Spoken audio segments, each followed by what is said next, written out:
Hey, let's go. Welcome back to our show tonight as we near the completion of week 4 of Major League Baseball action with a look at what teams that are off to slow starts, can they turn it around, or who should just pack it in like Team Pugsley Baseball. But as we always do, we begin the show by asking you the question, where else would you rather be than right here?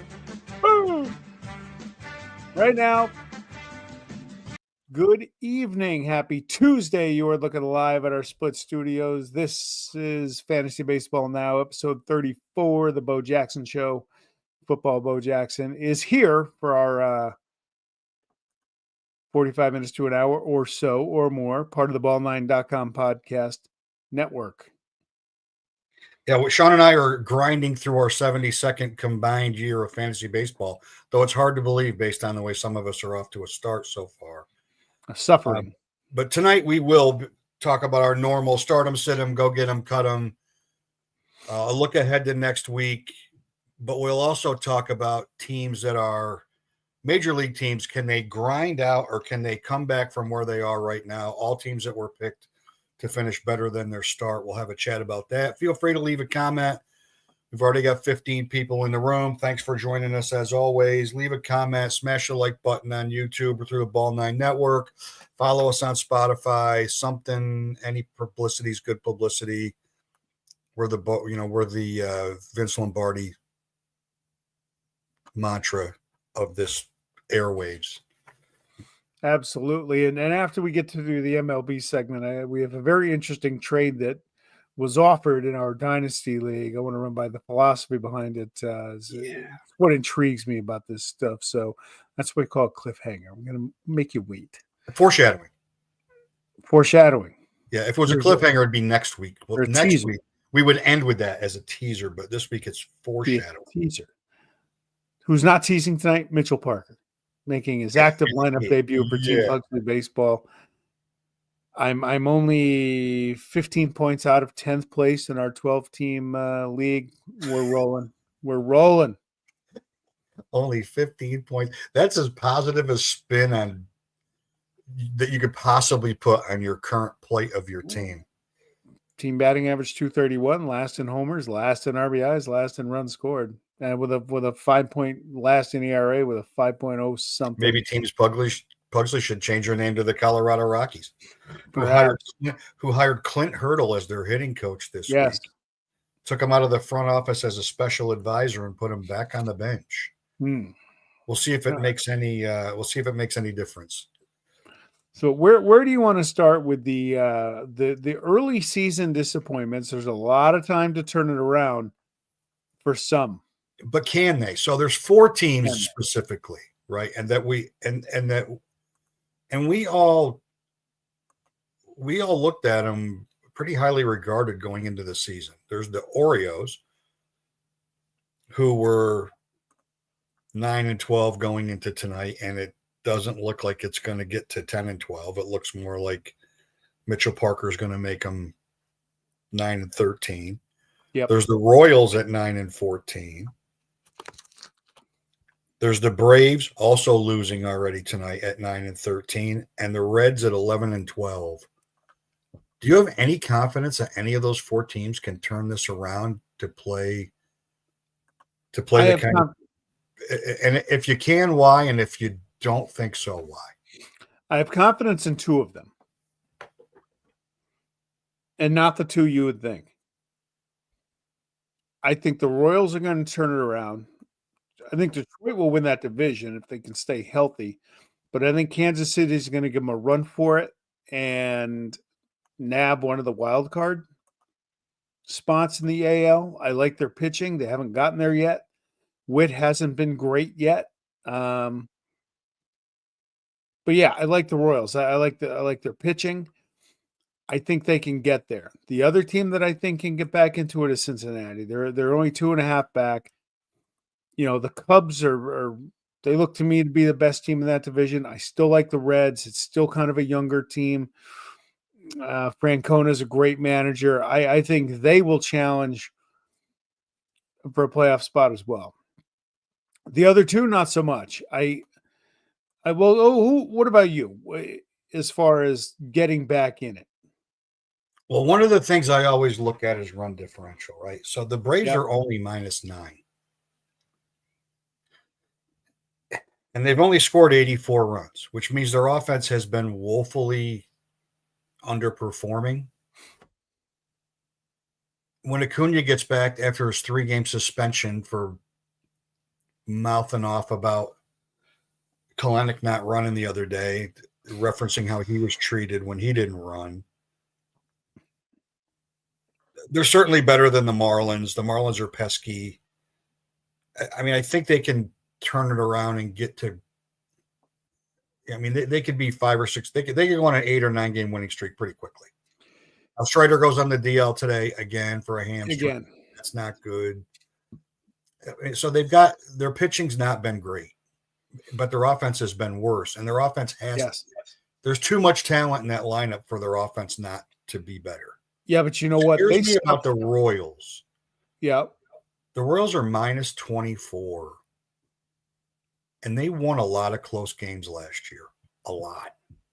They won a lot of close games last year. They're 3-10 on the road. And they were surprising teams, but they've only scored 67 runs. Wow.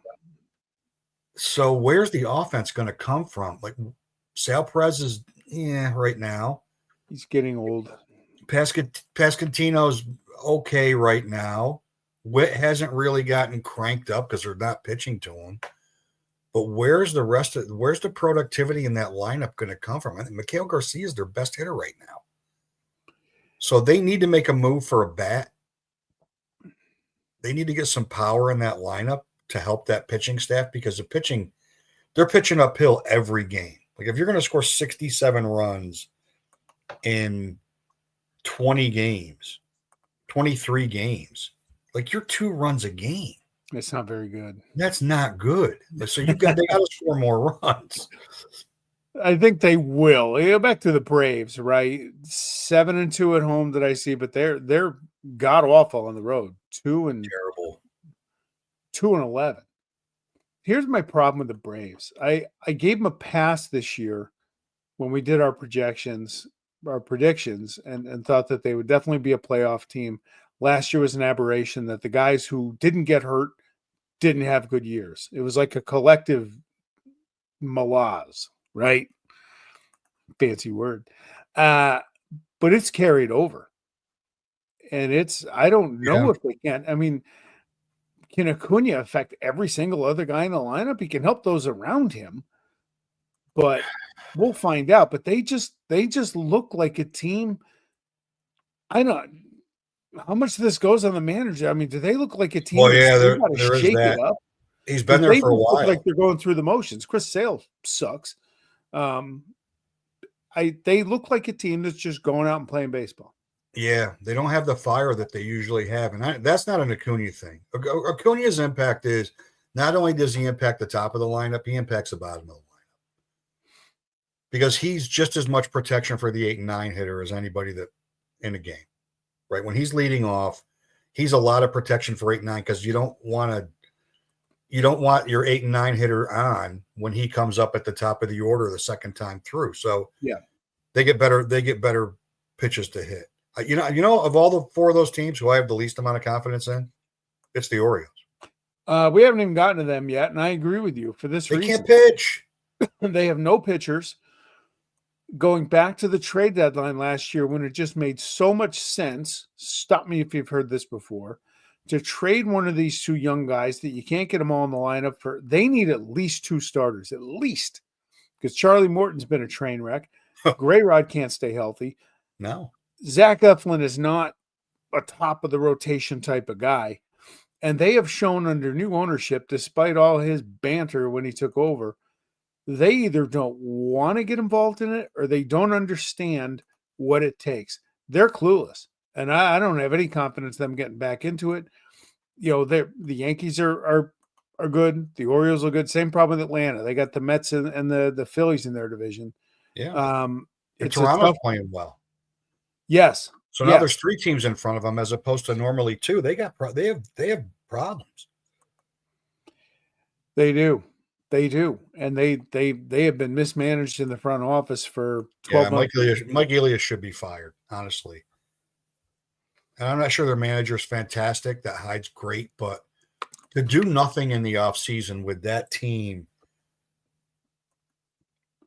and not replace Corbin Burns with something better than Kyle Gibson and Charlie Morton, it's criminal.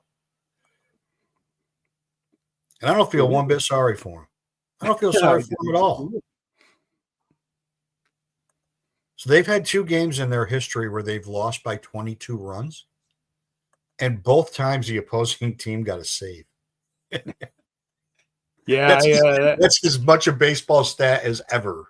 We had a lot going back and forth over the weekend. I texted Mike a snapshot of the Oriole pitching staff that day. It looked like 5 of them they shared the wealth in the 24 runs. Cade Povich, they relied on him to take a step forward as a young pitcher. Yeah. Nothing.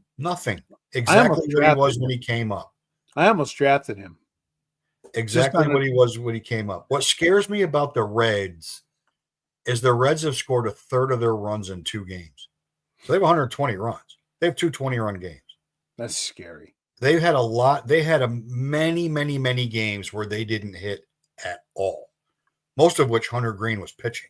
Well, they lost those 1-0 games. Would they lose 3 in a row? Yeah, to the Brewers. But Lodolo looks like he's straightened out. Abbott looks like he's back and healthy. Green's been great. Nick Martinez is Nick Martinez. Diaz came back off the DL last night and got obliterated. An inning and 3 hits and 3 runs. It was like he never was hurt. So he's a mess. Their bullpen is terribly shaky. And right now the Brewers and the Cubs are better than them. And we both went into the season, and now coupled with how great the West is playing, thinking there was only going to be one team to come out of that division. I do think they can win that division. They do. They have enough offense. They have enough offense and they have enough pitching. If they can figure out the bullpen quickly, they can win the division. That division is going to be a brawl. But I would say my confidence order would be the Royals, the Reds, the Braves, and the Orioles. That would be my confidence order in those 4 teams. Yeah. And you know what it means? From a fantasy standpoint, it means that guys that you drafted because you thought those teams were going to be good, right now, they're killing it. Unless their name's Ellie Dela Cruz. They're killing you. Henderson was hurt. He hasn't started off great. Jordan Westburg, so-so, right? Cedric Mullins has been their best offensive player. Yeah, that's kind of scary. Very, very He's scary. off to a good start. No one diminishes Nobody hitting in Kansas City. Nobody. Yep. Braves offense is a disaster. You can't make the playoffs in April, but you can really hurt yourself in April. And they're all within striking. You got to think your players are going to hit. You can't make the playoffs in April, but you can certainly lose in it. You can lose getting to the playoffs in April.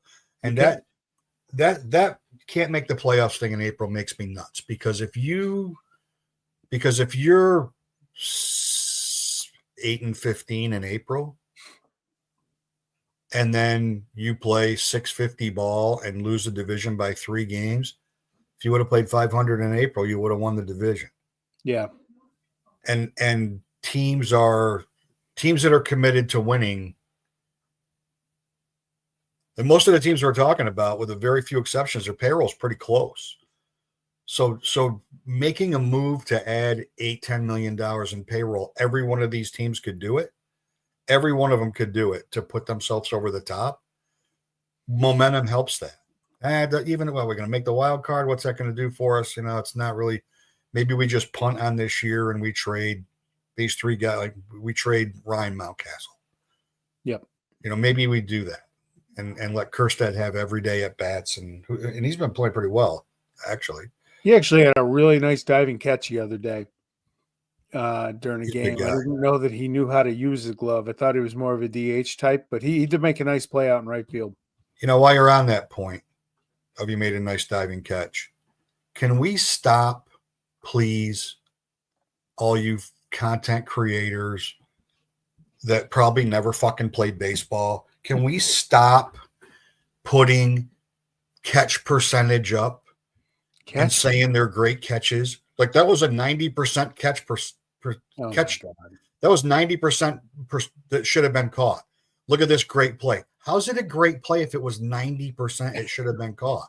It's a fucking fly ball, dude. How about I haven't seen that yet. Show me the double play that Tampa turned on Saturday in the extra inning game where Caballero bobbled the ball at short and then played it between his legs backwards to second base to a bare hand catch to a throw to first to complete a double play. Like, I want to see that.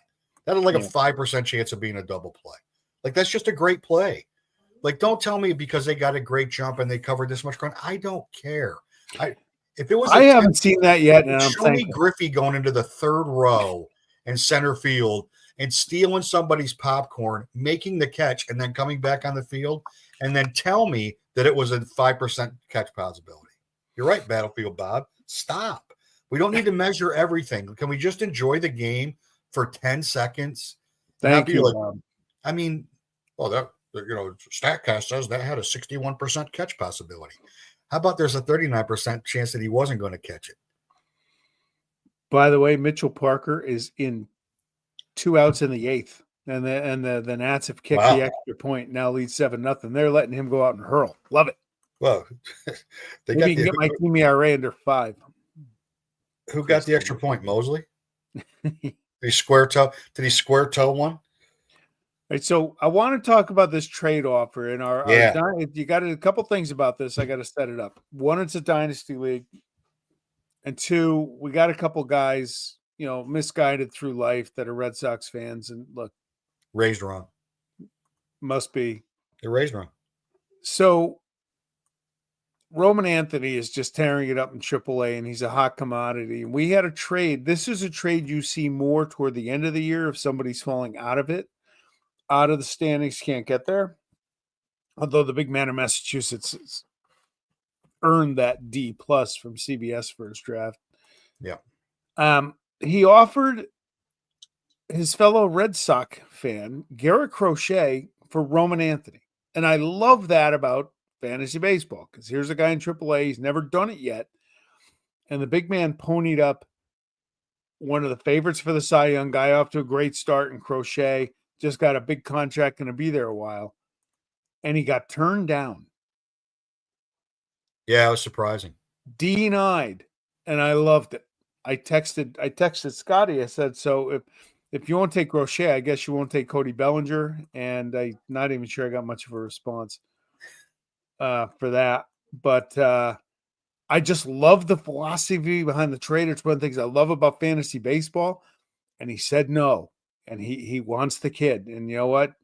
You get into these leagues, if there's a guy you want, you go get him. And he's holding on to him. Yeah, you and I were talking about this after that offer. I think if I looked at it through my eyes, Anthony impacts more categories than Crochet does. So there's that. Okay. Right. So if he's a 5-category guy, which by all accounts he is, that's 5 categories of counting stats in Roto or in head-to-head. And you're going to get, at the most, you're going to get 4 out of a pitcher, and you're going to get a hitter every day. So on its face, I wouldn't make that trade in a dynasty league for a dynasty hitter for a dynasty pitcher. I wouldn't do it. Yep. Because I know I'm going to get more productivity out of the hitter. Well, the other part about it I should mention is that the team with Anthony has had absolutely the worst luck with major pitching injuries. Last year, he lost like 3 aces in one night. Yeah, he just had Strider go back on the IL, and I don't blame him for being a little sour when it comes to pitching. But yeah, here's the thing though. Crochet is an established Cy Young candidate. Anthony's hasn't proven it yet. And that's the risk you take by turning that trade down. Yeah, and I also think you have to look at, though it's April, though it's early, it's April, and you can make up a ton of ground. It's very, very early. Sometimes you have to look at your team and say, okay, he would be my best pitcher, and I still need 5 more starters. Or like, what's this gonna do for me? Would this trade win me a championship if I've got all these other roster holes that I need to fix? Would this trade help me? Or would, when the kid comes up in May, which is going to happen, they're not going to be able to keep him in AAA. He's just too good. Then what? That's why I never in this league, I almost never draft a minor league hitter. I would rather roll the dice on a pitcher and see if it's a lightning in the bottle, and then pick up hitters along the way that nobody's heard of.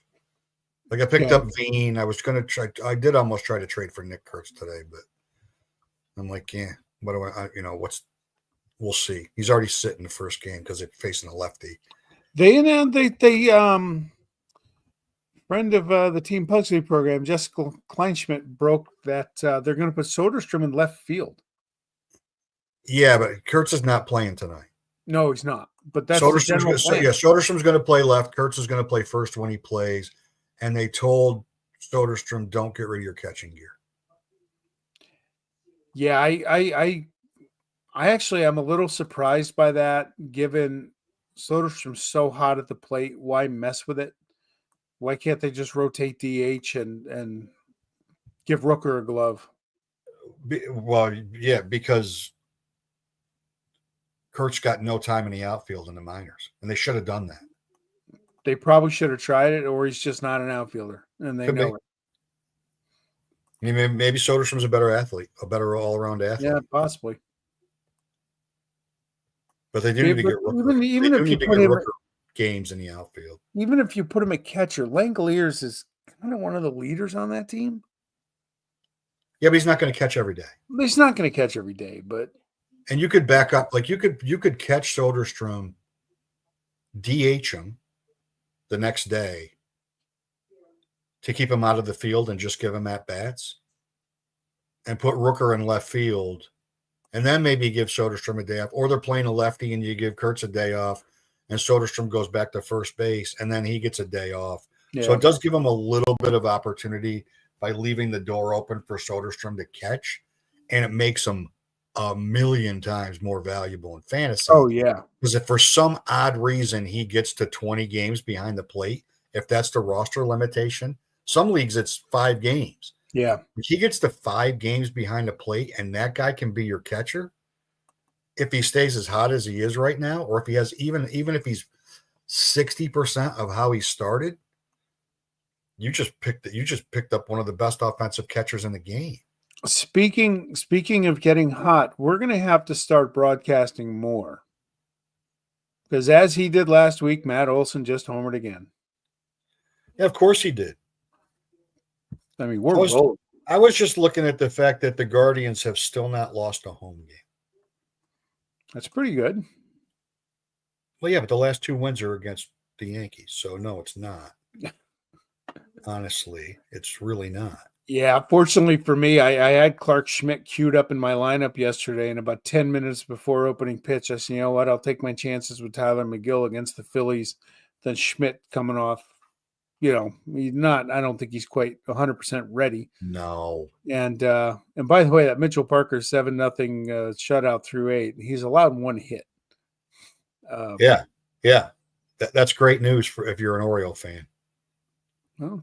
Let's make the drive 35 minutes down to the nation's capital, because we know we can get tickets, and go to this this semi-new ballpark in DC and root for our vaunted O's to put a waxing on a team that's rebuilding, and they go down and get up 7-0. Wait, who am I kidding?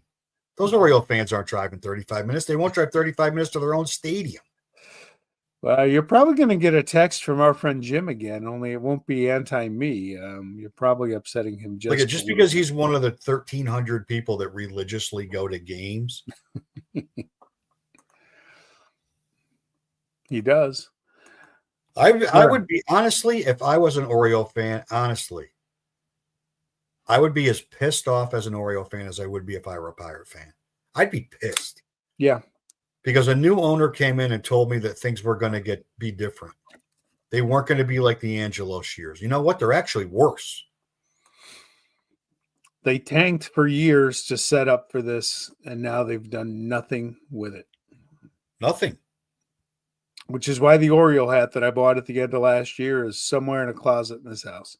Yeah, see, this is what happens. I've lived with bad ownership. This is what happens when you vacate your own team.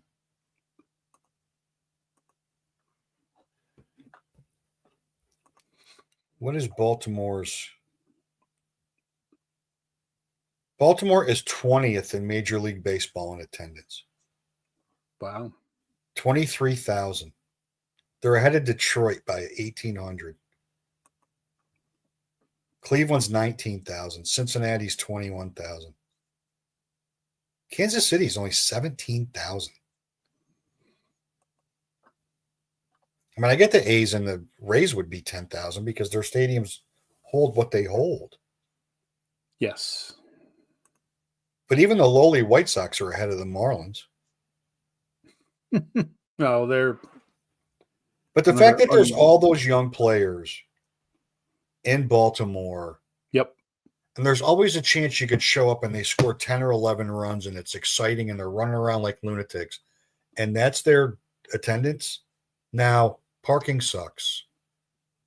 Parking at the stadium sucks. It's really bad. It really is. It's really bad. I've never been there. Apparently, they're working on fixing that. Do they have a public transit system that helps with that or no? No, they got a homeless guy with a shopping cart that gives you a ride to the stadium from his driveway where he charges you $50 and then scratches your car with a key. Somebody got to set him up with a rickshaw like Newman. He doesn't need a rickshaw, but I don't know. You'd have to put crack on a stick like a carrot and have him chase it. Okay. Baltimore's struggling, man. Baltimore's struggling as a city, and it's a damn shame because that area, Inner Harbor area, and where the stadiums are is really nice. But they built a casino. They built a casino right next to M&T where the Ravens play, and that was prime parking. That was like a 3-minute walk to Camden Yards, and it was a massive parking lot. Apparently, they're fixing that, but parking around Camden Yards is lousy. Like it's not well marked. It's not close. It's just it's just not good. So there's that. Tickets aren't expensive. There's free soda now. Free soda, Camden Yards. Yeah, on the concourse, you just go and it's one of those machines like fast food restaurants have, where you push what you want and you push the button for what you want. Like it's the circle of a bunch of different sodas. You smuggle in your Jack Daniels, and you're golden. You don't have to worry about a mixer and spending all money on mixers all night. Exactly. Wow. Exactly. I mean, it's like, at least it's not cotton candy on French fries like Toronto. I mean, it's free soda. All right. We'll do ballpark food at some point because there's some concoctions that have been rolled out this year that like people need to look at in the mirror and be like, what was I thinking? And are they actually selling it? That's gross. All right, hot and not. Who's hot and who's not? I tell you who's not hot. The Baltimore Orioles. No. Who is hot? Yours shocked me. Yours shocked me. I picked him up and look, I've had Tyler Anderson on my team before. Shocked me. Look, he's only owned in 33% of CBS leagues and started in 18. Now, if your staff is deep enough to where he's like your fifth best starter, that's awesome. But same as I said with Tyler Mahle, who was dominating last week during our show. Yeah. You got to ride the hot hand before it ends. It will end with Anderson. He's not going to win any Cy Youngs anytime soon. but he's averaging just about a strikeout an inning, a 2.08 ERA, 1.06 whip, and they're actually playing some decent baseball. So ride it while you can. If you see Tyler Anderson on a 2-star week coming up, go get him and play him. He's pitching great. For reasons only my therapist can understand, I did watch his last start. And he looked really good. Yeah. He looked really good. He's a serviceable pitcher if you get a good matchup, especially a 2-start week. Yeah. He's serviceable. Is it going to be a race? No. But you got to fill in your pitching staff with guys down at the end. They're key too. But yeah, what's not to like? I mean, he's so far so good. And they've been a little bit better.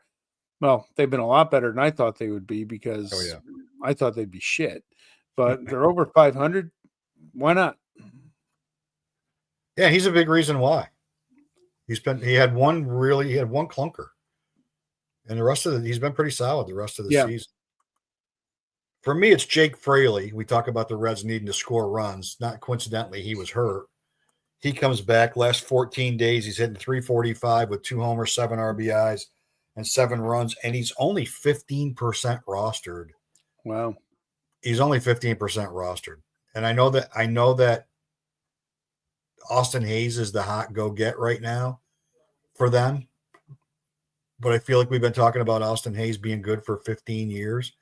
He's like Jack Sawinski Jr., who everybody thinks, Jack Sawinski's been like 6 years of this crap. You're really on this Jack Sawinski thing.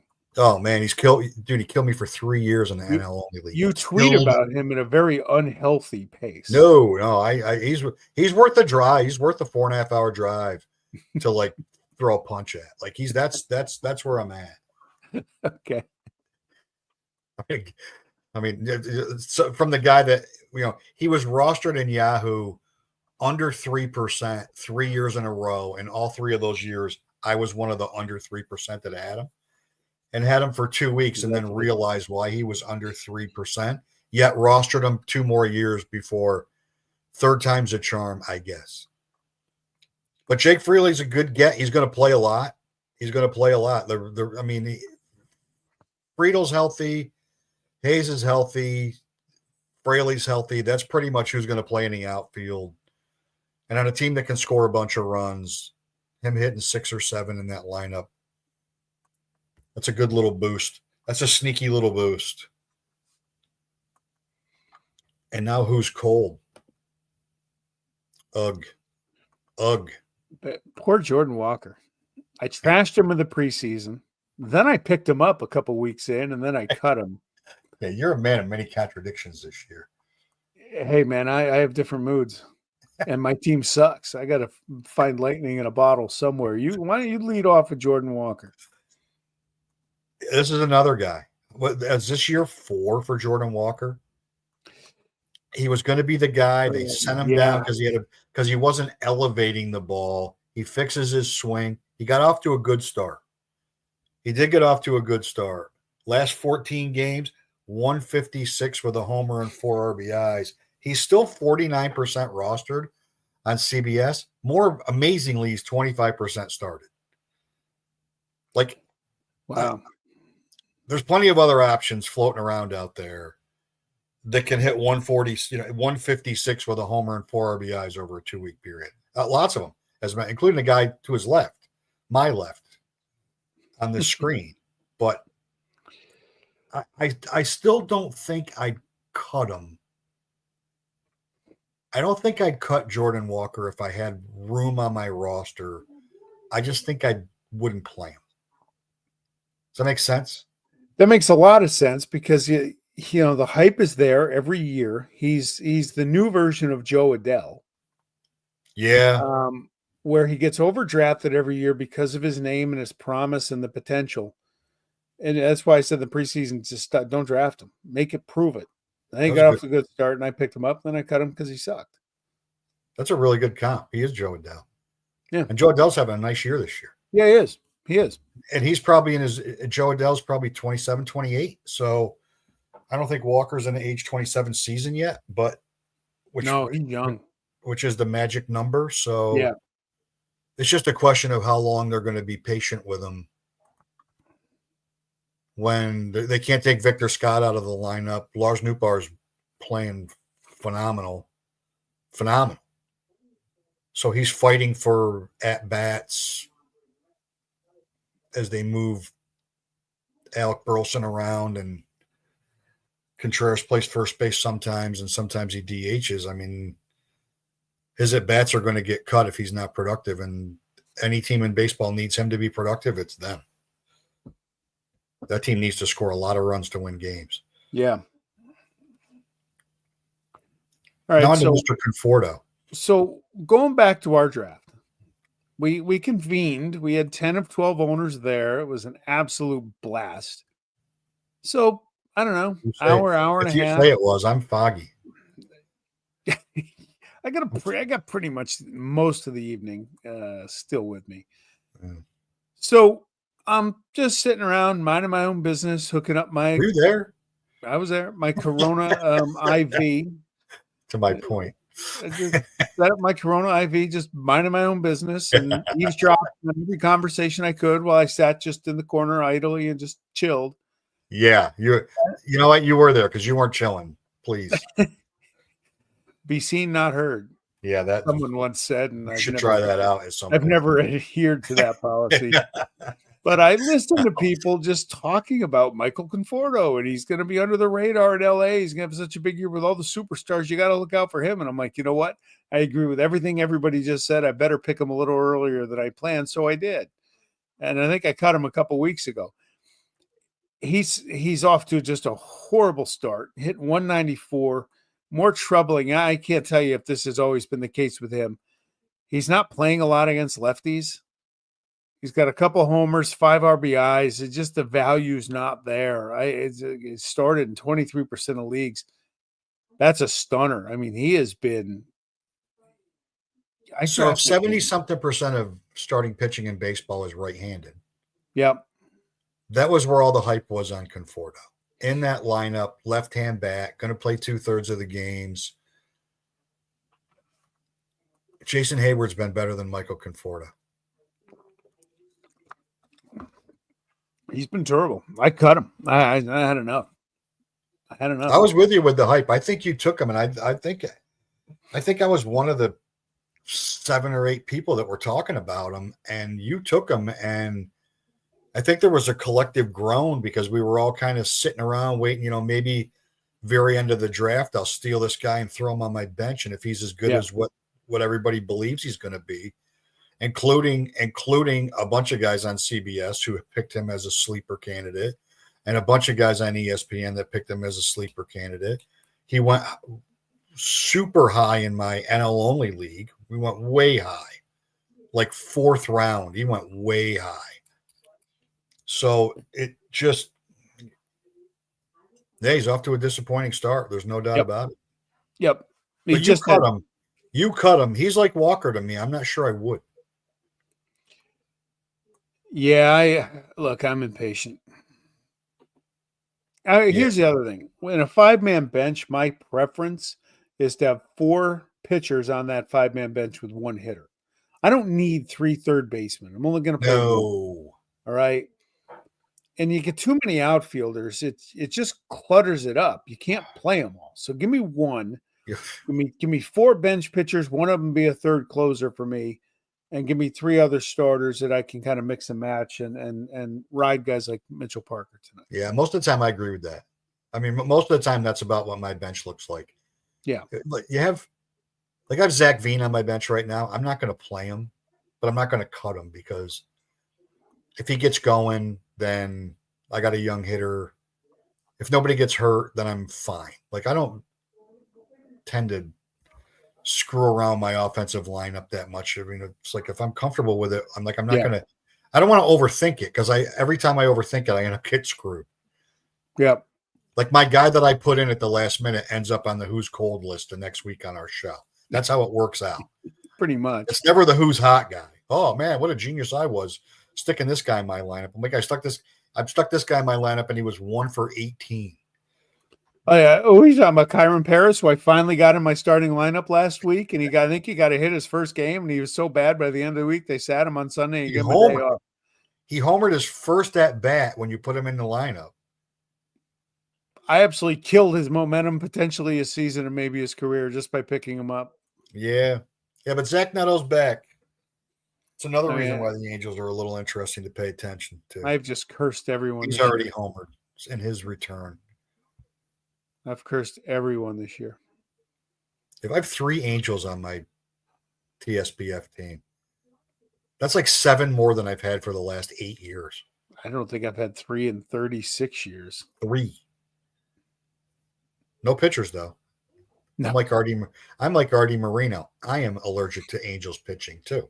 Yes. All right, go get him. Go get him. Go get him.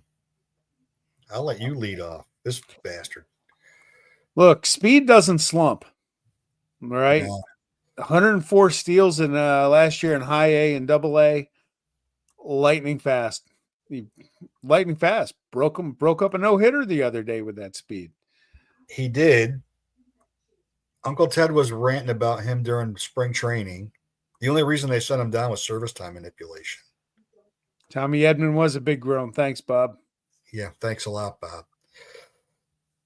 The only reason Simpson didn't make the roster out of spring training was because it was service time manipulation.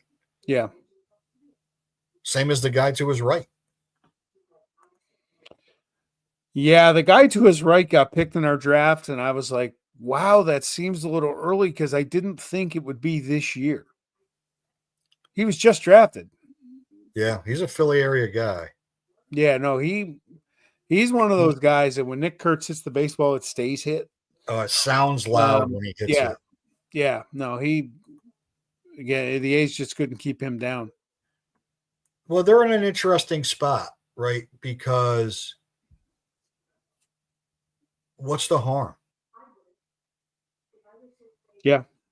I mean, what's the harm? What's the harm in calling them up? Like, if they win 80 games this year, they had a really good year. They really did. That's not a knock on the A's. That's just if they win 80 games, if they play 500 ball this year, they had a really good year. Especially considering where they were 3 years ago. Especially with that pitching staff. Now, I'm down on it. I actually sat down to watch some of the A's the other day. The brilliant start from Severino the other night? No, it was the start from Jeffrey Springs where the Brewers announcers just kept saying they know something about him, that what he's doing, because they stole 6 bases in the first inning and 2 more in the second, and I went out and played basketball with my kids. I'm like, seriously? And poor Langoliers is throwing the ball into center field. And a couple of I'm like, oh my God, I finally made it a point to sit down and watch some A's baseball, hoping I'd get some Mason Miller action. And he got the batter, and Langolier's arm was so tired he got in the batter's box and he only hit with his left hand because he couldn't raise his right hand. 6 stolen bases in the first inning. Was that the game they had 9? The Brewers had 9 stolen bases? Yeah, it was Sunday. I couldn't believe it.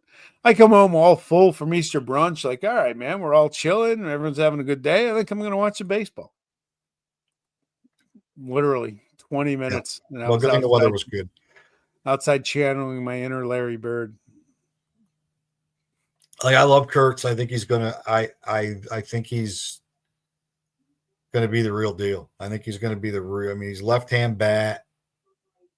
I mean, they didn't rush him tonight because they're facing a lefty. So he's in the press box. He's not watching, but he wants to play. Yep. He hits a ball when his strikeout rate's down. I think that's what helped make them call him up.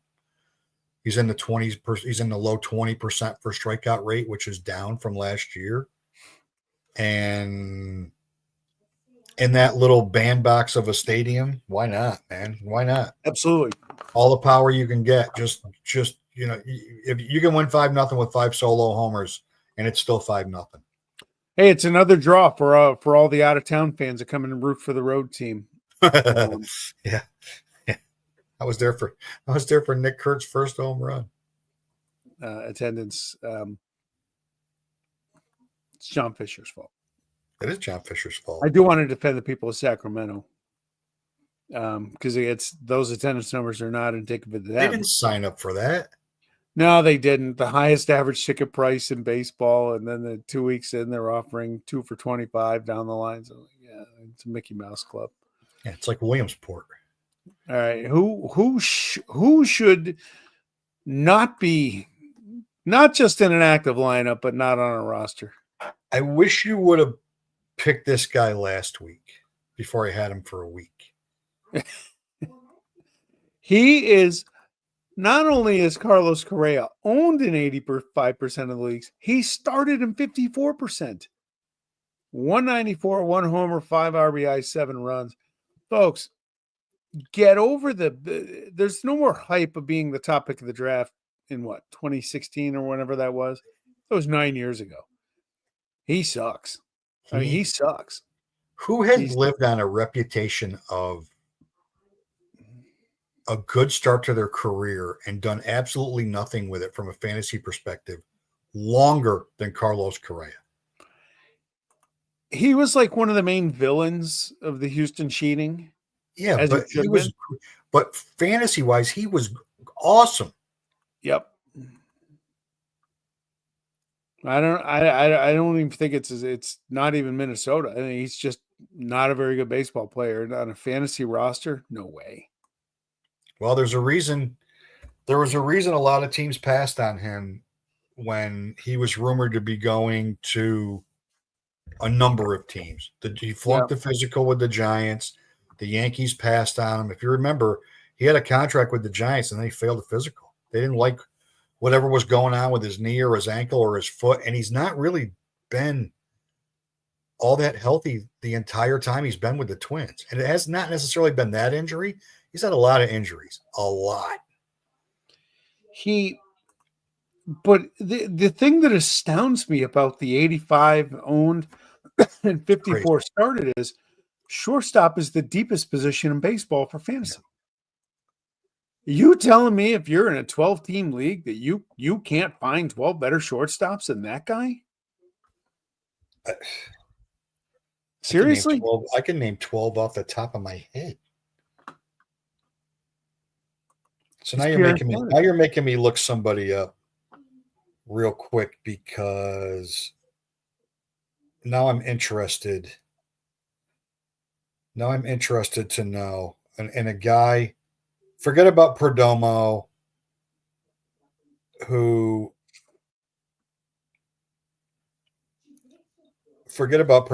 right? Because that's an under the radar shortstop that you could pick up pretty quickly.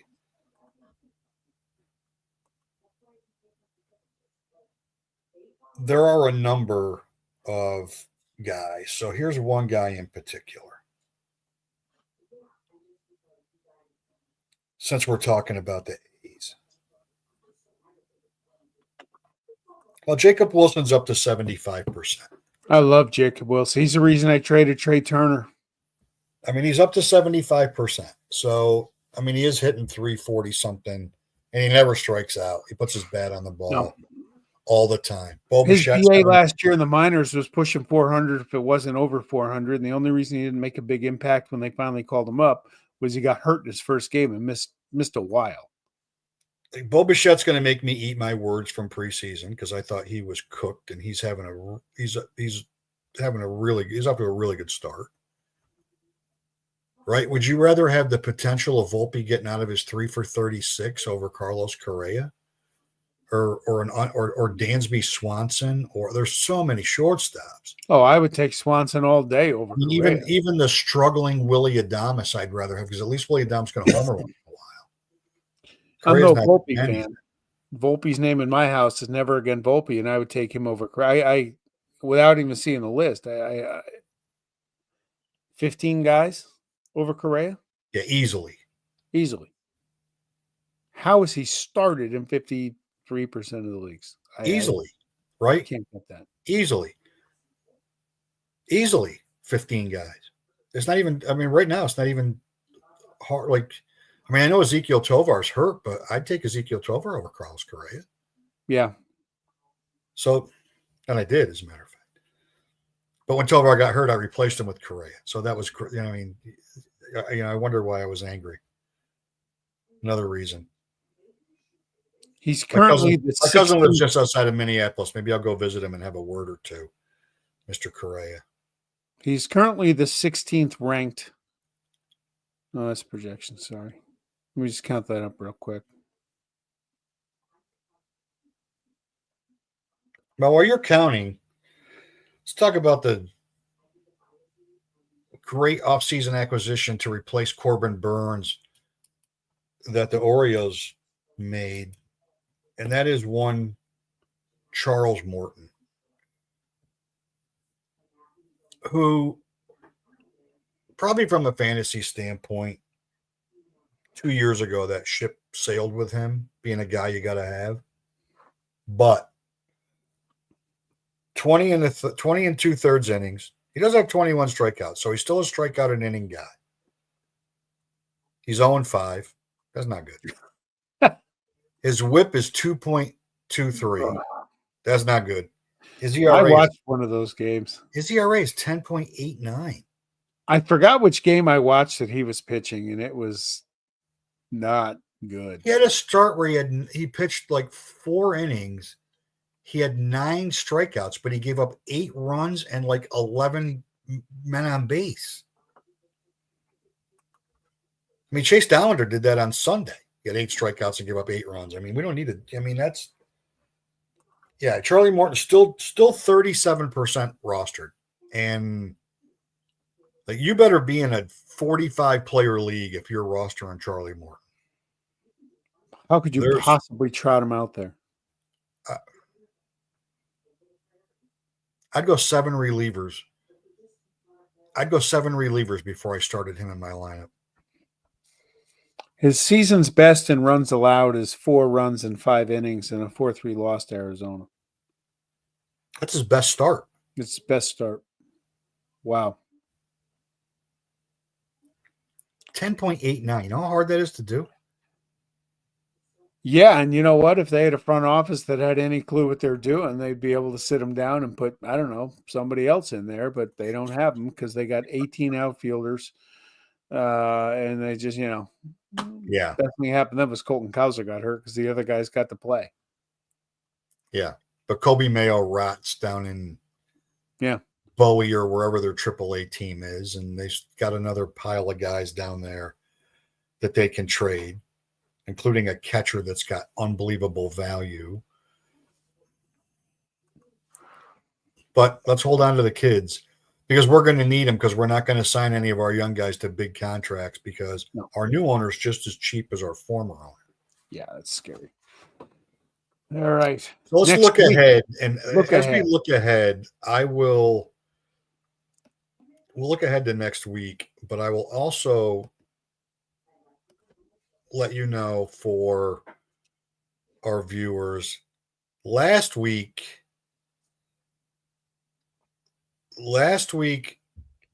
or coming into this week, Sean had Chris Bubich and I had Walker Buehler as 2-start pitchers, and Walker Buehler already rewarded my thought process with a really nice start yesterday.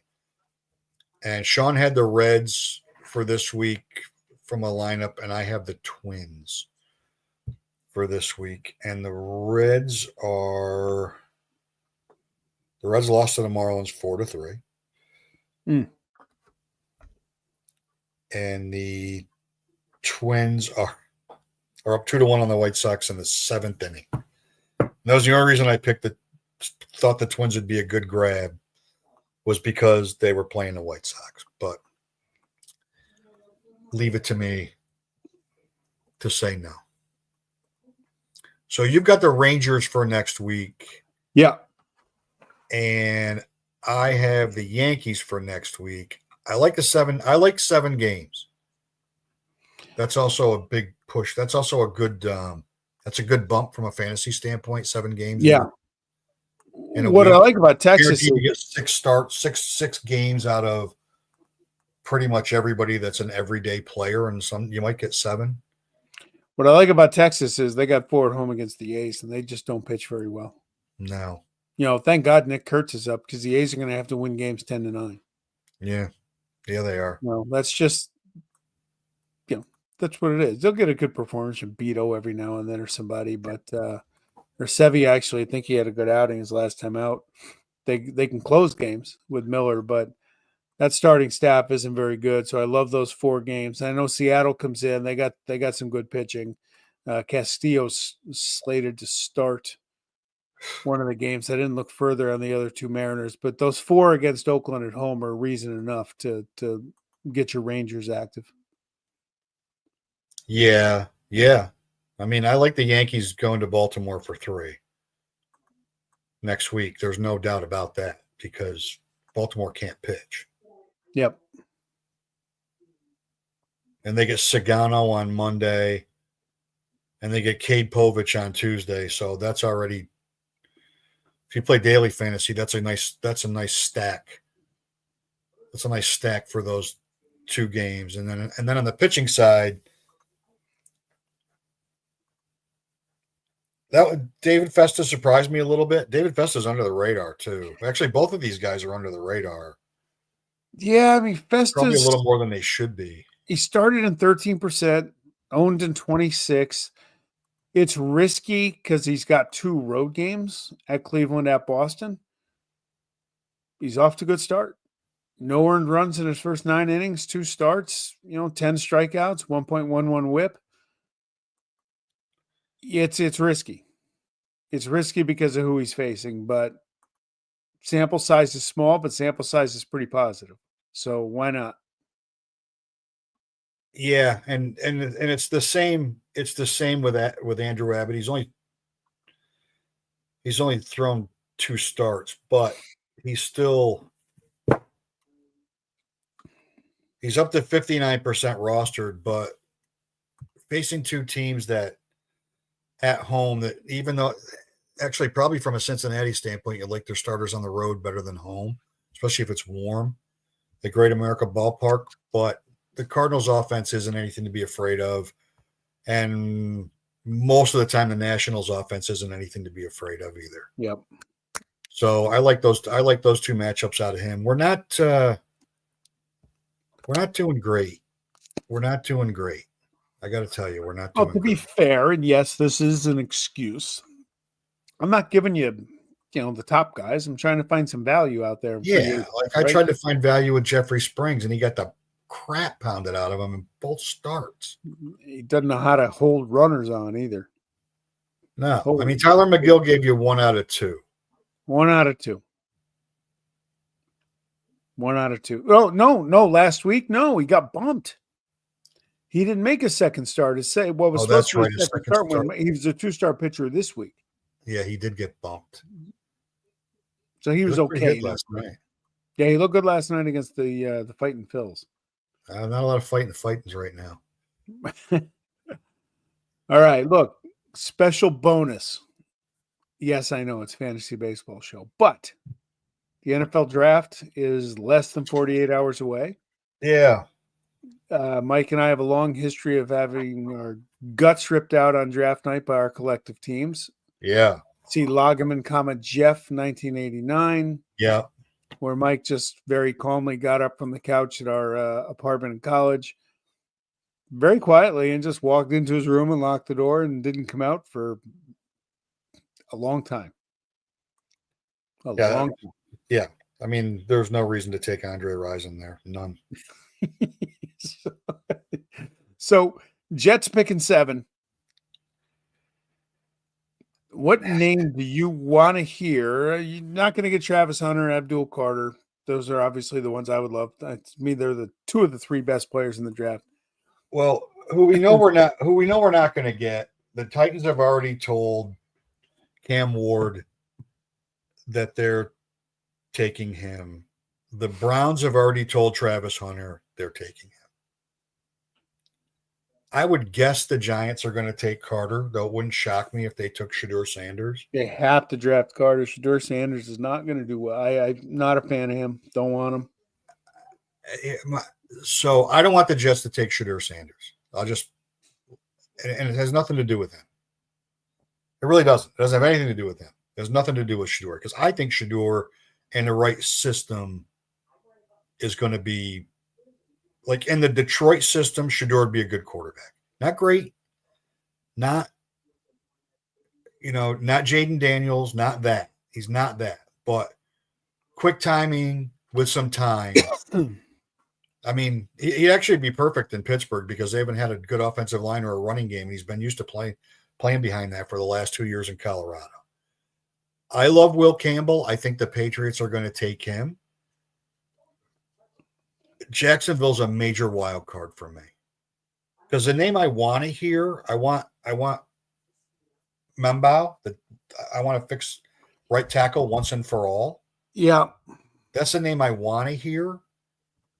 Would I be pissed off if it was Mason Graham? No, not a little bit. I love him too, but I would rather.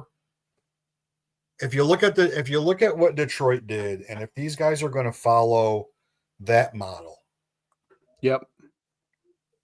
Detroit took Penei Sewell when we took Zach fucking Wilson, and I wanted Penei Sewell in the worst way. Oh, but come on, how do you?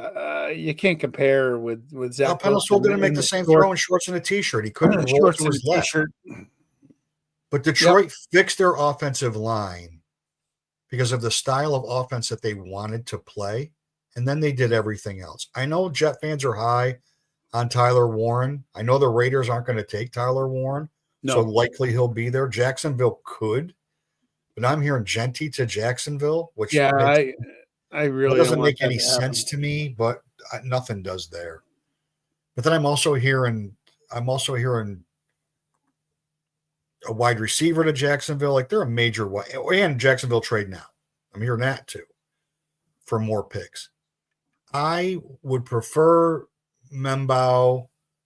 I would be happy with Graham. I would not be happy if it's Kelvin Banks because I think he's overdrafted at 7. If they're in love with Banks and Shadur's on the board, I would call Pittsburgh and get Pickens in a first round draft pick swap and our second round pick, and then get back like a 4th or 5th. And I would take a flyer on George Pickens, who seemingly they want to trade. And I'd put George Pickens in Aaron Glenn's locker room because there wouldn't be no bullshit. He needs to play for somebody that's not. I mean, I'm shocked that he gets away with what he gets away with Tomlin. I'm surprised. Yeah. But Tomlin's never had full control over that. AB destroyed. So I ask you the same question. Pick 6 rolls around. You want the same guy I want, probably, right? I want Genty. Yeah. He's the only guy I want. And I'll tell you why. There's a lot of reasons. Number 1, he wears number 2, and it might erase the Jamarcus Russell memory from that number. Yeah. Being in my world. He's a better human. No, Jesus Christ. No doubt about that. When the Jamarcus was coming out, he can throw a ball from one knee 75 yards. Congratulations. How often do I need my quarterback to do that? Never. Okay. But I want him for these reasons. Number 1, the Raiders were last in the NFL in rushing last year. Yeah. Geno Smith, I think, is a better quarterback if he has a really good running game and he can use play action and they can use him to his talents. But to do it, you got to run the football. Zamir White failed in his audition last year. Sincere McCormick was a practice squad guy, came up late. No. Get Genty if you can. That's why Jacksonville kind of scares me. If it's not him, then I want Mason Graham. I want that mauler to go up front with Christian Wilkins, with Max Crosby and Malcolm Kuntz on the wings, and now you got a pretty good front 4. Yeah. Those are the 2 I want. What I don't want, this is not the year to go get a quarterback. And when the Raiders signed Geno Smith or traded for him, I was delighted because I didn't want Shedeur Sanders. I don't think he's let me back up. Ward and Sanders, you hear Ward, if this was last year, he would have been the 7th rated quarterback in the draft. More teams make mistakes by drafting a quarterback simply because they need one and they might be the best of a bad lot. That doesn't make them an NFL franchise quarterback. It makes them the best of a bad class. Right. So that's why I don't want Shedeur, because I think he kind of fits that bill. And I don't like his attitude. I don't know if he's a leader. You I can would have his honestly bad rather disposition. I would rather take a flyer on Jaden Milroe, who I don't think is going to be a great NFL quarterback, but he might be. I would rather take a flyer on him mid to late round 2 or round 3 than Ward, Sanders, or Jackson Dart, because I think their ceiling's already been reached. All I of like those. that. This is I the like same. This reminds me of, and Trevor Lawrence's career has not been great, no. but that draft was Trevor Lawrence, Zach Wilson, and Justin Fields were eons below them, and they both got grossly overdrafted. Yep. And this happens every single year in the draft now. Every year. Last year is the first time I can remember in forever that pretty much every first round pick hit.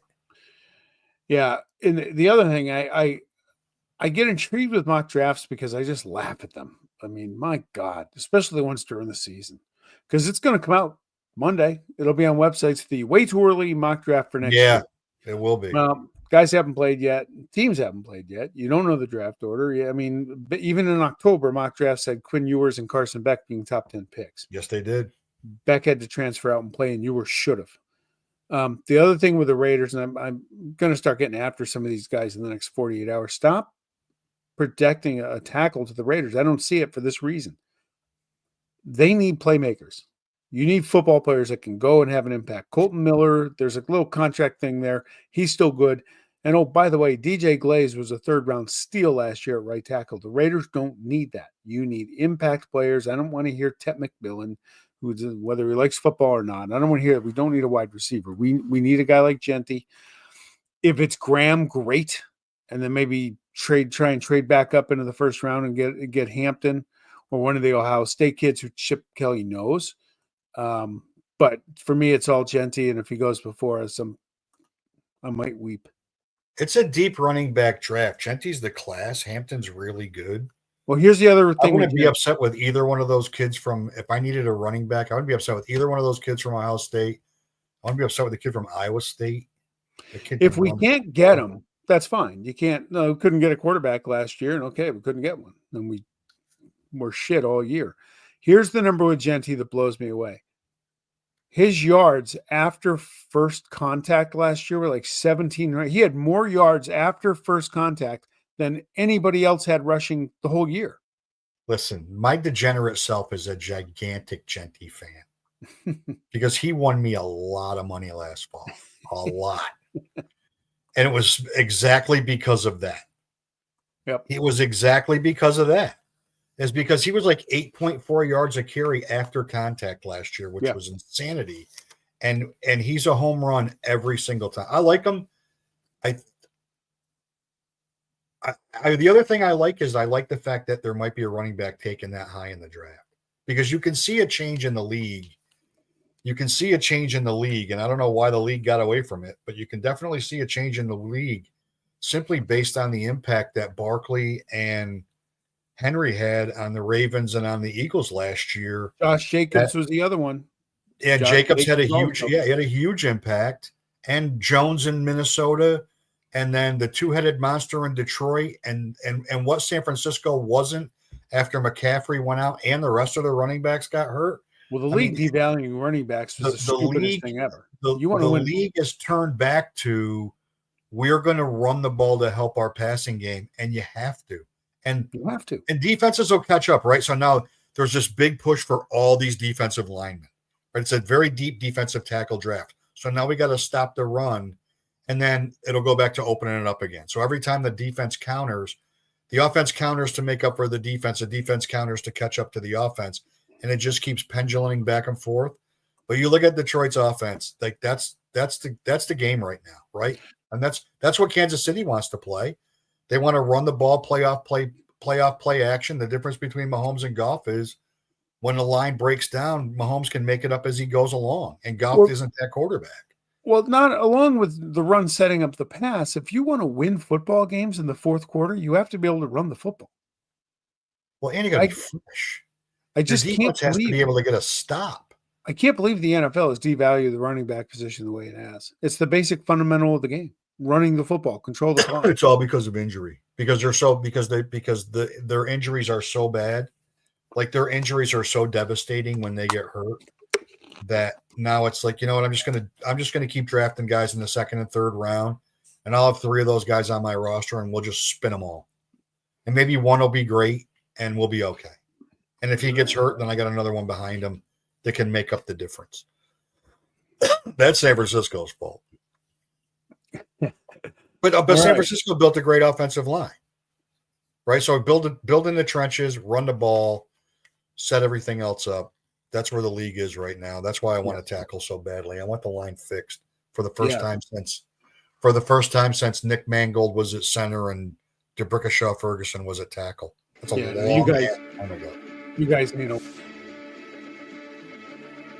We need something. do it again next Tuesday. Yeah, we'll do it again next Tuesday. We close out April. 8:30 Eastern. Thanks for jumping in. Thanks, Battlefield Bob, for chiming in, reminding us neither of us drafted Tommy Edman. That was great. Thank you.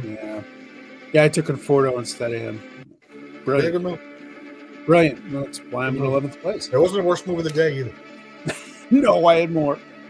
All right. Be good. Thanks for that, Jay.